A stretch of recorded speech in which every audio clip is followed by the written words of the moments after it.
Hello everyone, Mr. Hadley here. Today's art lesson involves a word that I would like to talk more about, and that word is texture. Yeah, texture in art. What do we know about texture in art already? Texture. Well, I'll tell you what I know. Texture in art is the way something looks or the way something feels.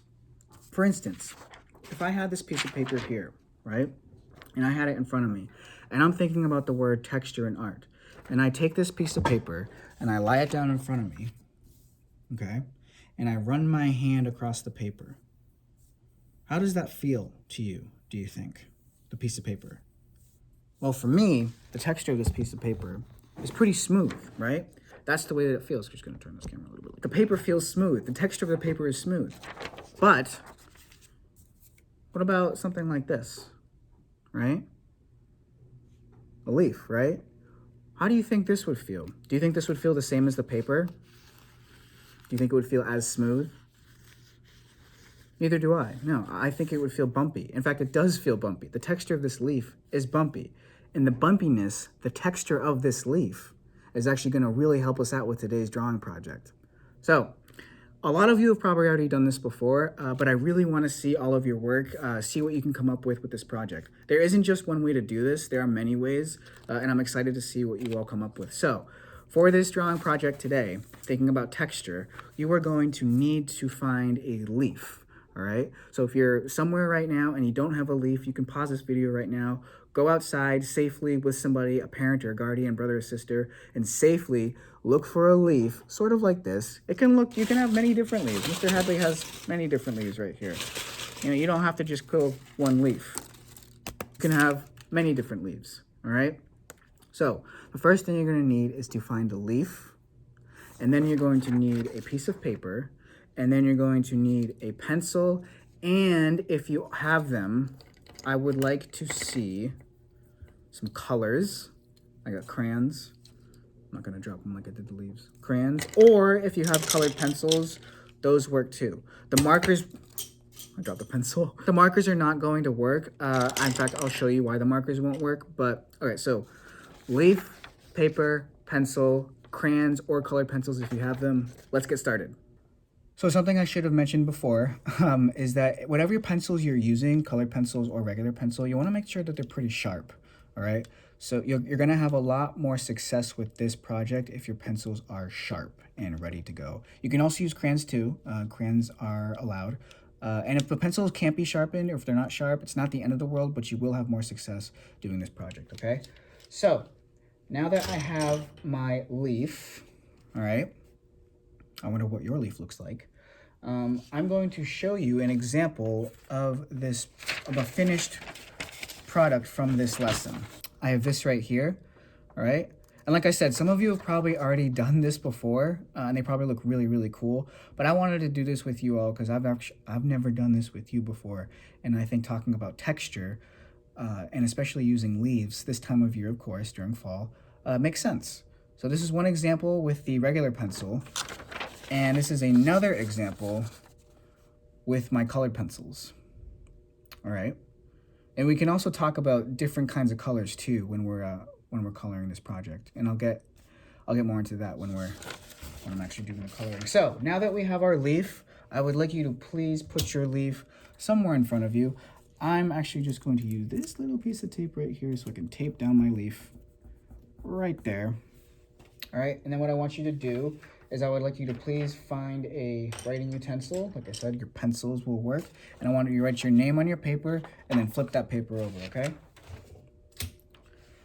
And then we want to put this paper, you can put it either this way or that way is fine. First is, yeah, just place the paper down on top of the leaf. And then I want you to sort of rub your hand over the paper. Talking about texture, right? And texture, like I said, is the way something looks and something feels. Can you feel that leaf? Now I'm actually gonna move the paper a little bit over this way. Oh, you can see the leaf peeking out. Move the paper a little bit more this way so that the leaf is at the corner. All right, and I'm gonna put a piece of tape there. And then what I want you to do, I'm going to choose my regular pencil first. All right, I'm actually gonna this. Good. I'm gonna choose my regular pencil first, and just because I want you to see what we're trying to go for here. So, with the pencil, this is a very important part, not just the sharpness of your pencil, but the way that you start to shade. All right, this is called shading. You're adding different amounts of light and dark gray, right? But if you're using the colored pencil right now, that's fine too. All right, so we are shading on the paper to bring out the what from the leaf? The texture, yeah.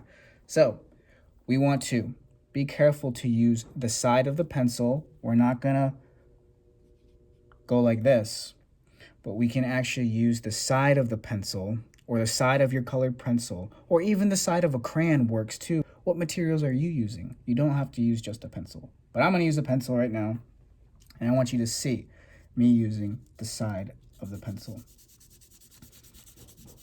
Notice how I'm holding the pencil, right? I'm not holding it like this. I'm not holding it like that. I'm not holding it very close to the tip of the pencil. I'm kind of actually holding it at the end, putting the side on the paper, and carefully.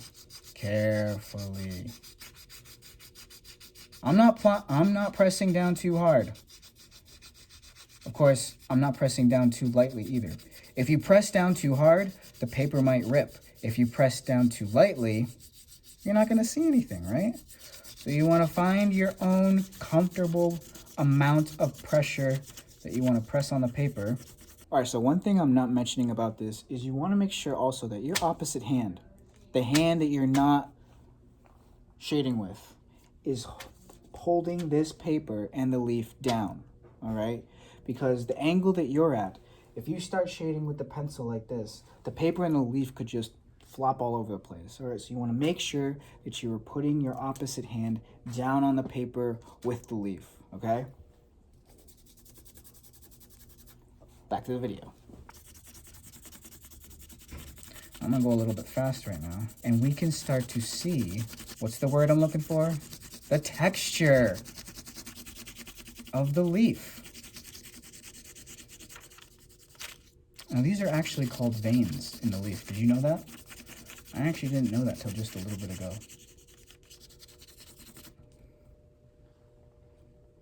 So that's one way to do this project. That looks pretty cool. Another way, if you're using colored pencils, using the colored pencil.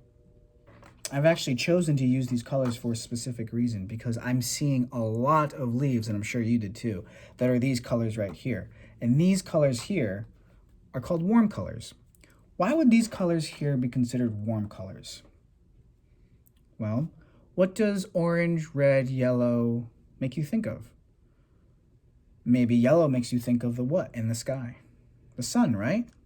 Maybe the red and the orange maybe makes you think of fire. What about these colors here in the background? If these are warm colors, what colors are these called? Cool colors, right? Like water, ice.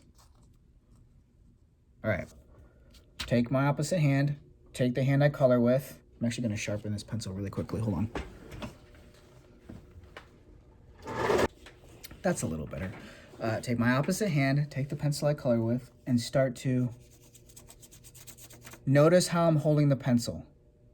And I'm using the side of the colored pencil too, right? I'm not just, right? Notice how I'm holding it. Pointer finger, thumb. Using the side of the pencil, not the tip, not the tip.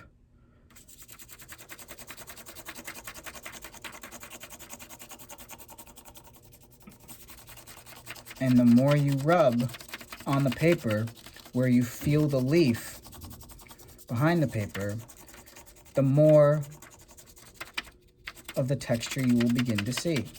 Now I'm actually gonna stop right there, and I know it's not finished, but I'm gonna take my orange colored pencil and begin to finish this leaf. Notice how I'm holding the pencil. Remember, it's very, very important.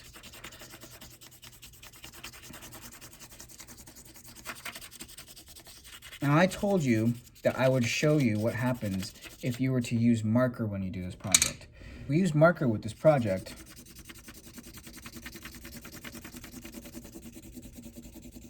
Well, how about that? Does it work or does it not work?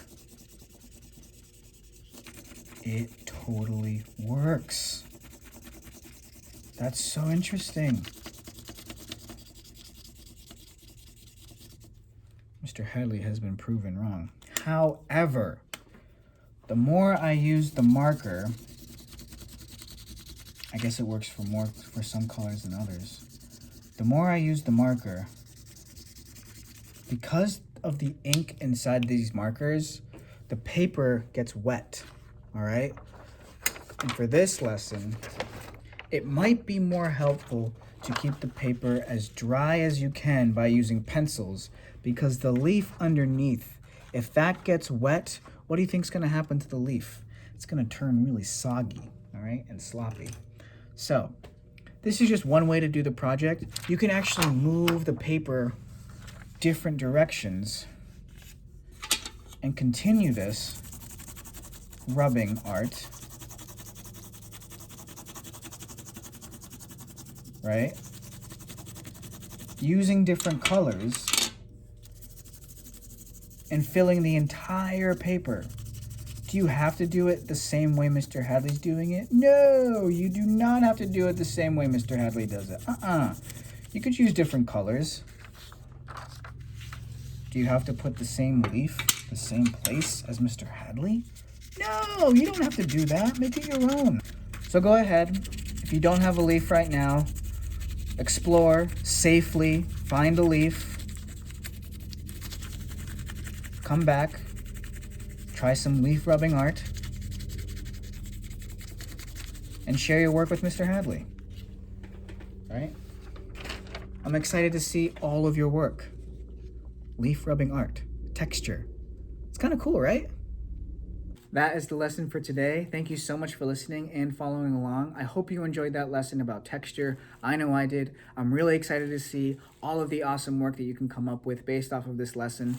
And you don't need to just collect, just one leaf in general. You can collect many leaves if you would like. You can collect different sizes, different shapes. They don't have to be all, intact. There can be some broken leaves. That'll work too. I really want us to start to understand more about how texture is the way something looks and something feels in art. So, thank you again. I hope you all have a great rest of your day, and I will see you in the next video. Bye. Mr. Hadley really does have a lot of leaves. Kind of went overboard. What do you think? Texture.